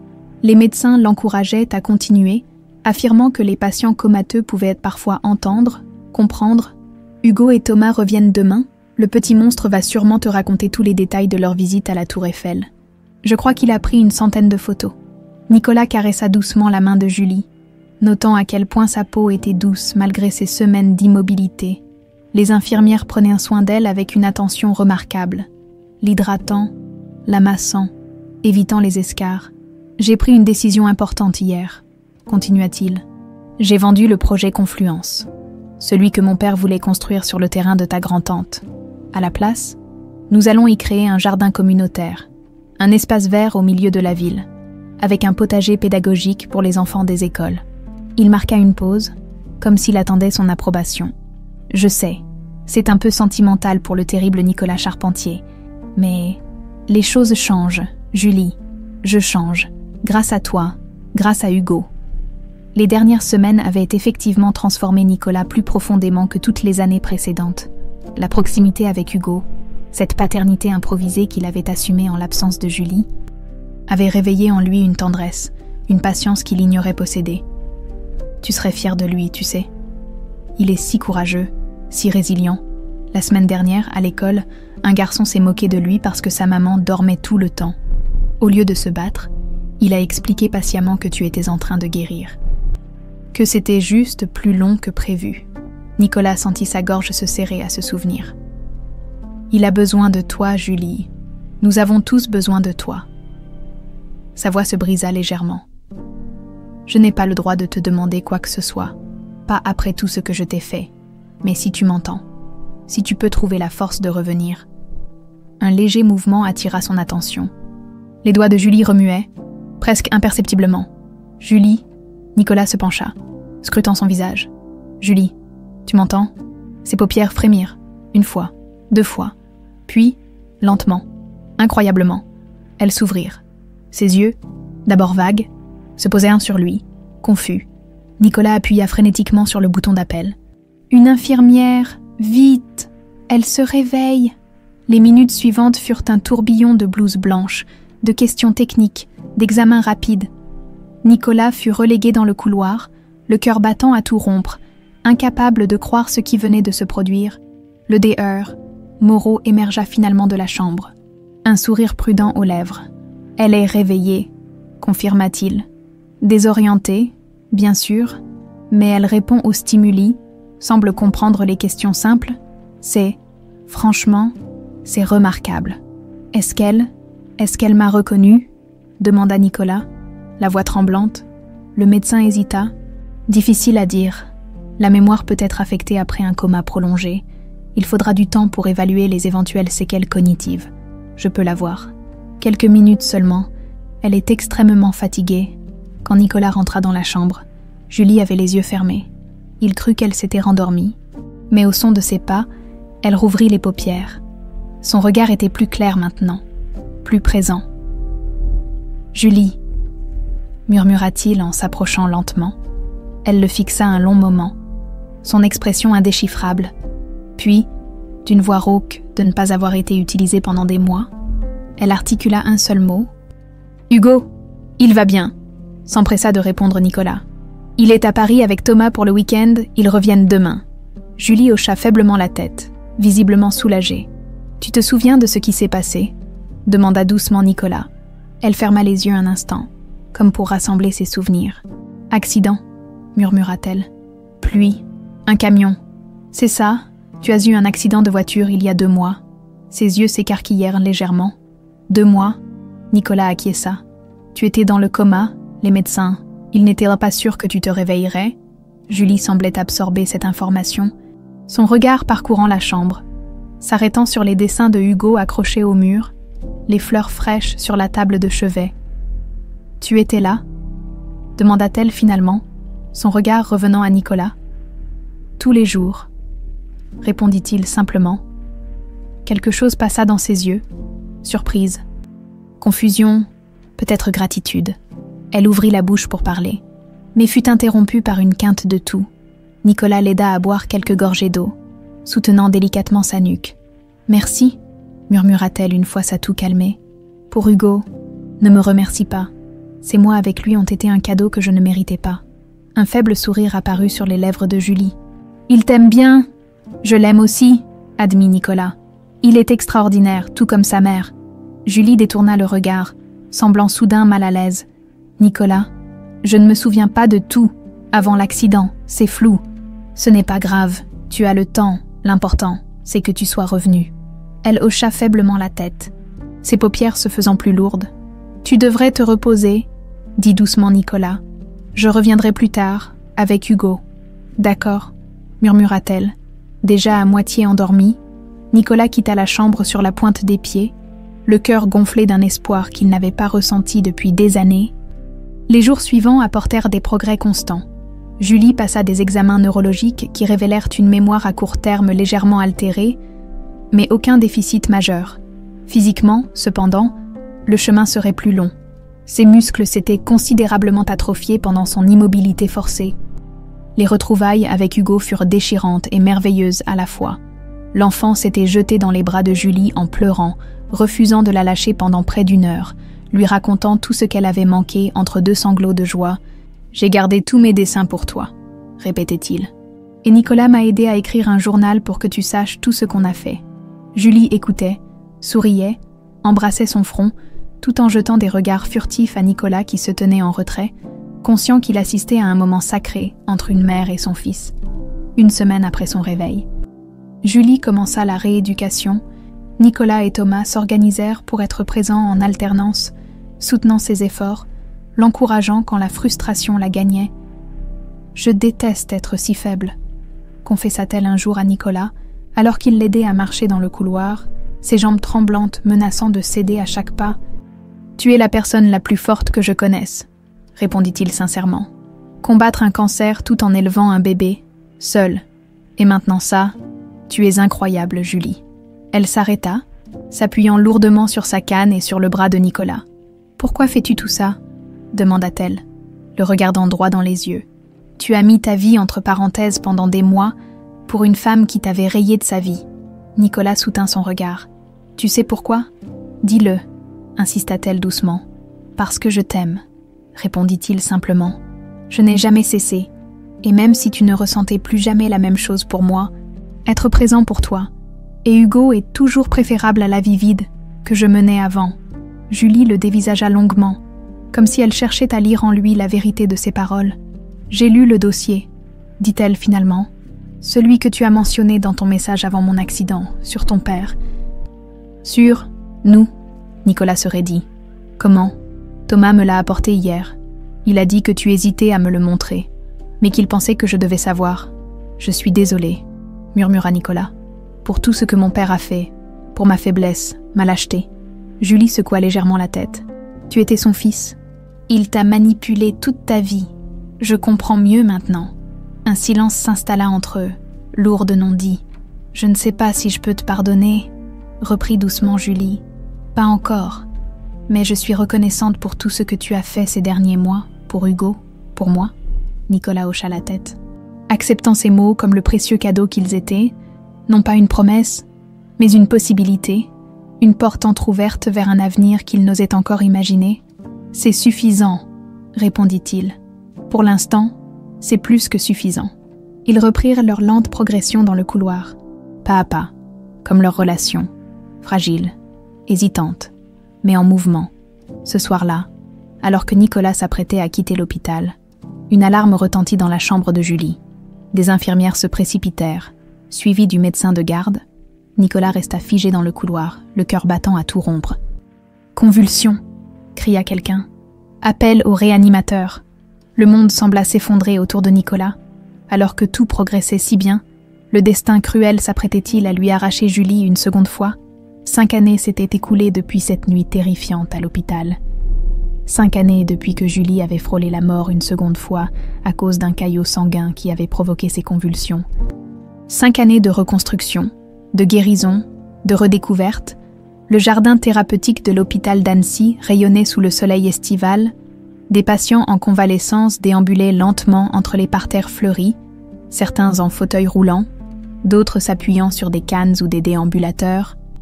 Au centre du jardin, une petite assemblée était réunie autour d'une arche de roses blanches. Nicolas, 51 ans maintenant, ajustait nerveusement sa cravate. Une simple cérémonie. Avait-il décidé, intime, seulement les personnes qui comptaient vraiment.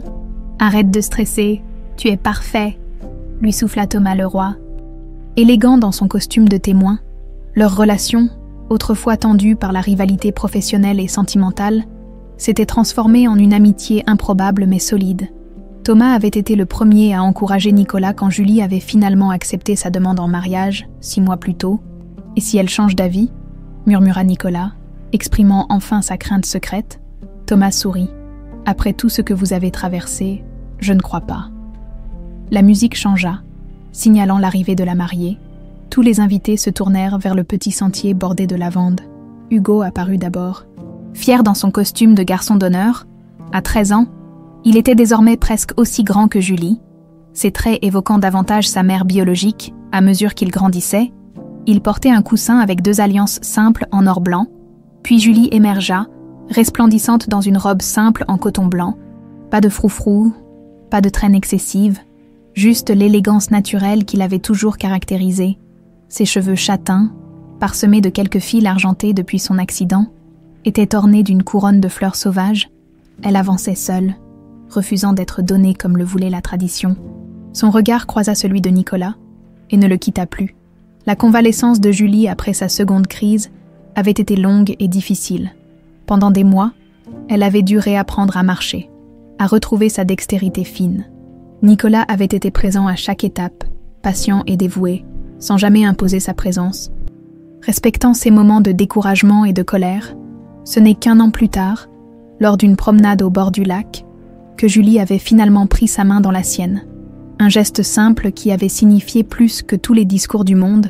« Nous sommes réunis aujourd'hui », commença l'officiant, ramenant Nicolas au présent, pour célébrer l'union de 2 personnes dont le chemin vers l'amour a été plus sinueux que la plupart. Des sourires complices s'échangèrent parmi les invités. Leur histoire était connue de tous les présents. Une saga d'amour perdu, puis retrouvé, de trahison et de rédemption, et de... Julie et Nicolas ont choisi d'écrire leurs propres vœux, poursuivit l'officiant. Nicolas, si vous voulez commencer. Nicolas prit une profonde inspiration, sortant une feuille pliée de sa poche. Ses mains tremblaient légèrement. Julie, commença-t-il, sa voix raffermie par l'émotion. Il y a 15 ans, j'ai commis l'erreur qui m'a coûté le bonheur. Aveuglé par les manipulations et ma propre insécurité, j'ai douté du trésor que j'avais entre les mains. Il marqua une pause, luttant contre l'émotion qui menaçait de submerger sa voix. Pendant 8 ans, j'ai vécu dans un monde vide, prétendant que le succès professionnel pouvait combler l'absence de ton sourire. Et puis le destin, dans sa sagesse cruelle et bienveillante, nous a réunis, à travers la maladie, les accidents, les révélations douloureuses. Nous avons redécouvert ce qui était là depuis le début. Julie souriait à travers ses larmes, ses doigts serrant les siens. Je ne te promets pas un monde parfait. Je ne te promets pas que je ne ferai jamais d'erreur. Mais je te jure, aujourd'hui et pour tous les jours qu'il me reste à vivre, que je chérirai chaque instant à tes côtés, que je soutiendrai tes rêves, comme tu as soutenu les miens, et que j'essaierai chaque jour d'être l'homme que tu mérites. Un silence ému enveloppa l'assemblée. Julie essuya une larme avant de commencer ses propres vœux. « Nicolas, » dit-elle d'une voix claire qui portait jusqu'au dernier rang des invités, « notre histoire aurait pu se terminer dans l'amertume. J'ai passé des années à essayer de t'oublier, à construire une vie sans toi, à me convaincre que la douleur passerait. » Elle sourit à Hugo, qui l'observait avec fierté et tendresse. Et puis, la vie m'a offert le plus beau des cadeaux, un enfant à aimer, une raison de me battre contre la maladie. Hugo m'a sauvée de bien des façons, et quand nos chemins se sont croisés à nouveau, j'étais déterminée à protéger mon cœur, à ne pas risquer une nouvelle blessure. Nicolas baissa brièvement les yeux, se rappelant ses premiers mois difficiles après leur retrouvailles. Mais j'ai découvert que parfois, les secondes chances sont réelles, que l'amour véritable peut survivre aux épreuves les plus dures, que le pardon n'est pas une faiblesse, mais la plus grande des forces. Elle prit ses mains dans les siennes. Aujourd'hui, je ne t'épouse pas malgré notre passé, mais grâce à lui, grâce à ce chemin tortueux qui nous a appris la valeur de l'honnêteté, du courage, de la persévérance, je te promets mon amour, mon soutien et ma confiance, celle que tu as regagnée jour après jour, geste après geste. L'échange des anneaux fut un moment de tendresse pure. Hugo s'avança, présentant le coussin avec une solennité touchante, lorsque les alliances furent passées à leurs doigts. L'officiant les déclara officiellement mari et femme. Leur baiser fut accueilli par des applaudissements chaleureux. Hugo fut le premier à les enlacer. formant ce cercle familial qu'il avait dessiné des années plus tôt à l'hôpital. La réception se déroula dans le jardin même, sous une tente légère qui les protégeait du soleil sans les isoler de la beauté du lieu, des tables simples décorées de fleurs champêtres, une cuisine locale préparée par le restaurant, La Promesse, dont le chef avait tenu à servir personnellement ce couple, dont la rencontre avait eu lieu dans son établissement. Au moment des discours, ce fut Hugo qui surprit tout le monde en demandant la parole. « Je n'étais qu'un bébé quand maman m'a accueilli après la mort de mes parents biologiques », commença-t-il avec une assurance étonnante pour son âge. Je ne me souviens pas de cette période, mais on m'a raconté comment elle a lutté contre la maladie tout en prenant soin de moi. Il se tourna vers Julie, dont les yeux brillaient de fierté. Pendant longtemps, c'était juste nous deux. Et puis Nicolas est arrivé. Au début, je ne comprenais pas vraiment qui il était. Juste un monsieur qui connaissait maman avant. Mais quand maman a eu son accident, sa voix vacilla légèrement. Nicolas est resté. Il m'a raconté des histoires de pirates tous les soirs. Il m'a aidé à faire mes devoirs. Il m'a appris à jouer au foot. Et je me suis rendu compte que c'était ça, avoir un père. Nicolas sentit une boule se former dans sa gorge. Alors aujourd'hui, poursuivit Hugo en sortant une enveloppe de sa poche, j'ai aussi un cadeau pour vous deux. Il tendit l'enveloppe à Nicolas, qui l'ouvrit avec des doigts tremblants. À l'intérieur se trouvait un document officiel, une demande d'adoption. Je sais que je serai toujours un garnier et que ma mère biologique était Charlotte, expliqua Hugo. Mais je voudrais aussi être un charpentier, si vous êtes d'accord. Le silence qui suivit fut rompu par les sanglots à peine contenus de Julie. Nicolas, incapable de parler, attira Hugo dans une étreinte puissante. Bientôt rejoint par Julie, plus tard dans la soirée, alors que les invités dansaient sous les étoiles, Nicolas et Julie s'éclipsèrent un moment vers un coin tranquille du jardin. Devant eux se dressait une plaque commémorative récemment installée, Fondation Charlotte Garnier, pour les enfants atteints de cancer et orphelins. « C'est magnifique !» murmura Julie, traçant le nom de sa sœur du bout des doigts. « Le premier établissement ouvrira ses portes dans 6 mois, répondit Nicolas. L'ancien terrain de mon père à Lyon, une façon de transformer son héritage en quelque chose de positif. Julie se tourna vers lui, le regardant avec une tendresse infinie. Il serait furieux, probablement, sourit Nicolas, mais je crois que ta sœur serait fière. Ils observèrent un moment Hugo qui dansait avec la fille de Thomas, riant aux éclats. Elle nous a fait le plus beau des cadeaux, dit doucement Julie, répétant sans le savoir les mots qu'elle prononcerait des années plus tard devant la fondation achevée. Elle nous a donné une seconde chance d'être une famille. Nicolas enlaça sa femme, contemplant ce bonheur qu'il avait cru à jamais perdu. L'empire charpentier existait toujours, mais transformé, construisant désormais des hôpitaux et des écoles en partenariat avec le groupe Leroy, convertissant peu à peu un héritage de pierre froide en lieu de guérison et d'apprentissage. « À notre nouvelle vie », murmura-t-il, embrassant tendrement Julie sous le ciel étoilé d'Annecy. « À notre famille », répondit-elle, scellant cette promesse d'avenir